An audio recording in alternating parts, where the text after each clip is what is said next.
Morning, dear students, dear candidates of advanced level history. This is GCE advanced level history presented to you by Sir Moses.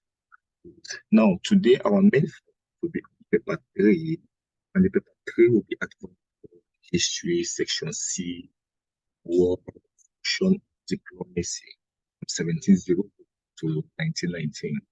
And we are focusing on question 7, and this question 7 came from June 2000, comes from June 2009 to June 2019, because it is the same and similar question.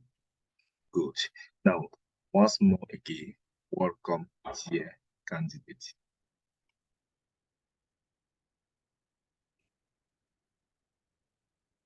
The question is: examine the achievement and shortcoming of the glorious revolution of 1688. That is June 2009. June 2009. Assess the achievement of the glorious revolution of 1688. Now, the question is still the same. Now, we need to interpret our question first. What is the question asking? Just the fact that we have the word that achievement and short, that makes our question to be a two-sided question. Now, the interpretation of this question, is a double focus question based on the achievement of the glorious revolution in England in 1688 for the first part, and the shortcoming of the revolution for the second part. If you don't know what achievement, another word for achievement is, note that another word for achievement is success, and another name for shortcoming is failure. So our interpretation of the question is that it's a two-sided question based on the achievement of the glorious revolution in England in 1688 for the first part, and the shortcoming of the revolution for the second part. Now, dear candidates, dear students, if you are in such an area or a place where to attend extra classes that is held every Saturdays and Sunday, right? Take note, you have St. Austin Academic Center with the motto transforming knowledge to success. It is situated at Carrefour Jouvence, Yaoundé Carrefour Jouvence, the road going towards Mario, that is Jouvence. If you do, some of you don't know Jouvence, it's around Meton Simbok, right? Now, the school is located around that particular area. What this group offer what? Only preparative classes, preparative for what? Your upcoming GCE. And take note, it is mainly for the Form 5s and upper 6 students. It holds art, science, and commercial. Form 5 art, Form 5 science, Form 5 commercial. Upper C art, upper C science, upper C commercial. The fees is very, very affordable. It's very, very affordable, as the majorities of all these teachers are GC examiners and chiefs examiner. Take note of that. Now, with this group, right, what they do is that they prepare you in answering of questions directly. It is believed that Monday to Friday, students have their lectures and notes in class. But what St. Austin Academic Center offer to you people, right? What they offer to you people is purely questions and answer only, right? They teach you people how to answer GCE question, because every Saturday and Sunday, right, they must provide you what GCE past questions and past regional mock question, and together the examiners, the various teachers and the students, they take in the answer of this question. Take note that if you answer these questions, right, for the past, if you use 8 months only answering questions in different subjects, you have 90% sure that the question you answer may repeat may come similar, and you have more skill compared to those who never attended extra classes. So the number are above for those of you who wish to attend extra classes, that is Saturday and Sunday classes. You are free to contact any of the number above to join the classes. Thank you. Now, remember, we are in our question, and our question requested us to give the achievement and failure of the glorious revolution. But now, we cannot just go and start answering the question without giving an introduction to the examiner. Now, our introduction would depend now, right? As you can see, we have four main colors: black, green, red, and blue, right? Now, I differentiated it with color because I want to explain how to build a very good introduction. To build an introduction, right, you need to identify the key term that particular question. Remember, our question is examine the achievement and failure of the glorious revolution. What is our key term? Our key term is the glorious revolution. I am going to start by telling the examiner what the glorious revolution was all about. Now, this is my introduction. The glorious revolution was the peaceful transformation of the English system of government from an absolute monarchy to a constitutional monarchy where the people control the king through parliament. This revolution that began in 1688 led to the overthrow of James II, thereby giving way to the ascension of William and Mary as King and Queen of England, respectively. This revolution was provoked by the autocratic and dictatorial rule of James II, his keeping of a standing army in peace times, abolition of the Test Act, imposition of arbitrary taxes, and worst of all, James' Romanizing policy. The revolution registered a number of achievements or successes or benefit to the English, but there were also shortcomings or failure, as shall be examined in the subsequent paragraph. Now, take note. In my introduction, I have defined the glorious revolution. I have given whom the revolution removed and whom the revolution brought into the throne. Now, the question is asking achievement and failure. I cannot just go and start giving achievement and failure without telling the examiner what caused the revolution. So, in my introduction, I state two or three reasons why the revolution occurred.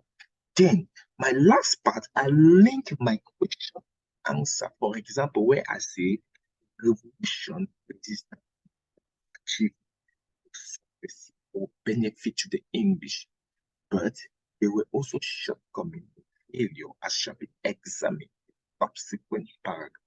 This is my introduction. I've built a very good introduction, and any examiner who sees such introduction, right, will know that this candidate master what he or she is about to do. Now, the first part of our question, remember, request us or require us to give the achievement, or successes, or the benefits, right? Now, before giving these successes or benefits, I need to remove or produce what they call introductory statement. Good. So, what is my introductory statement? Right? I will say the glorious revolution of 1688 had the following achievements or registered the following successes or benefits. That is my introductory statement.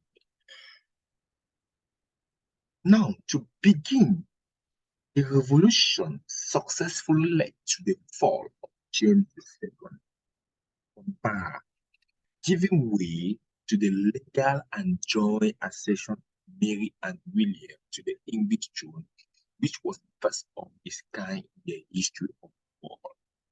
In other words, it ended the Stuart Catholic accession to the English throne. Again, As a result of the revolution, there was peace and stability in England. This made England to take the lead in the agrarian and industrial revolution, thereby making her the leading commercial and industrial nation in the world.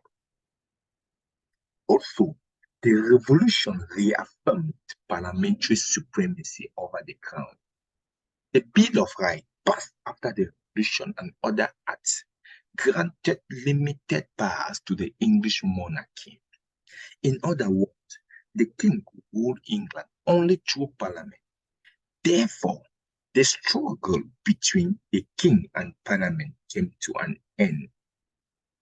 In addition, the revolution guaranteed the basic freedom of the English, such as freedom of speech, press, trial by jury, and the right to petition the king, thereby making the divine right of kings a matter of the past. The king could not equally interfere in election freely. Meanwhile, the Glorious Revolution also led to the introduction of the party system in England, which grew stronger. And other countries had to copy from England. This was so because in order for parliamentarians to formulate government policy, they formed themselves into groups, which later led to the formation of the party system. So we are done with the first part, which requires us to give the achievement, the successes, or the benefit of the glorious revolution. Now we are on the second part. Remember, the second part here requires us to give the shortcoming, the failure. So I will still give this introductory statement in the light of the successes that by the where its shortcoming or failure as shall be examined in the subsequent paragraph. Now, the revolution was bloody and hence inglorious. It led to the loss of lives. This came as a result of the confrontation between William's forces and James' royal forces at Torbay, as well as the Glencoe massacre of 1692.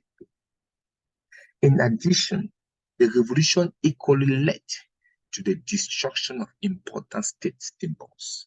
For example, before escaping to France, James II destroyed the right for summoning parliament and dropped the Great Seal into the river Thames, thereby making it difficult for the state to function well after him. Also, it never guaranteed complete freedom of worship, for it granted religious freedom to all, but for the Catholic, Unitarians, and the Jews, this was quite unfortunate.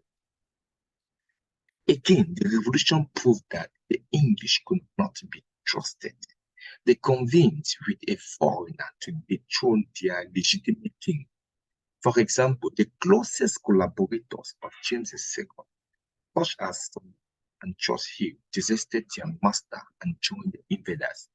Even worse was the fact that Mary and Anne, daughters of James II, supported the conspiracy to overthrow their own biological father.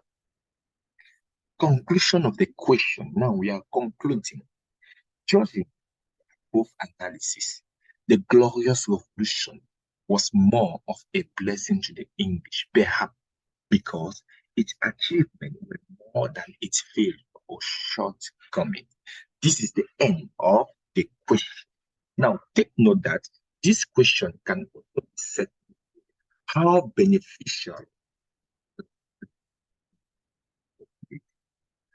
beneficial was the revolution of 1688 beneficial? How beneficial, was the glorious revolution of 1688 to the English people, the English population? Take note, we say how beneficial, right? This question is still the same, right? The first part, how it was beneficial, and second part, how it was never beneficial. That is the second, that is the failure or shortcoming of the glorious revolution.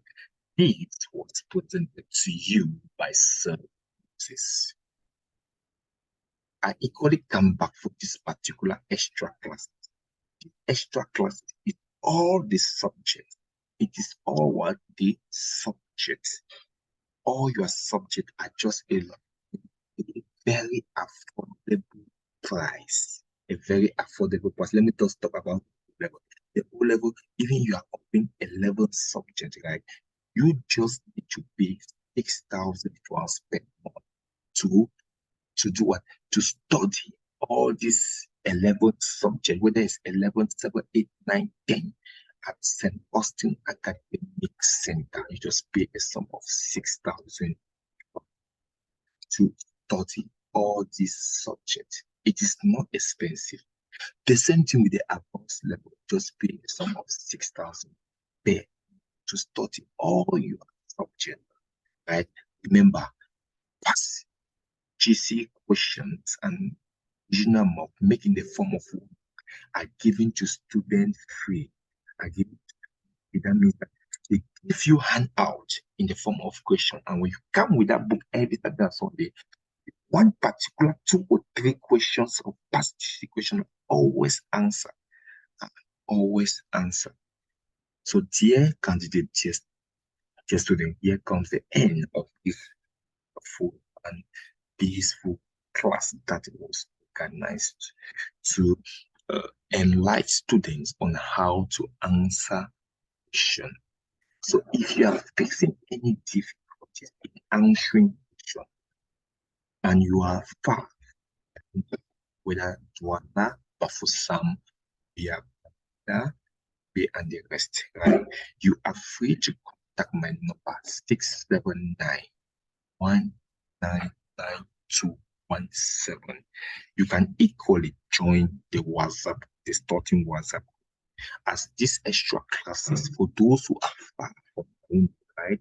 It also runs online with this same examiners, who are ready to assist you both online and offline. You just need to, those who are not in your own, you just need to register online, and the teachers in concern that are going to teach you and are going to provide you timetable and the hours when classes will be going on online, so that you should get ready to attend the classes online.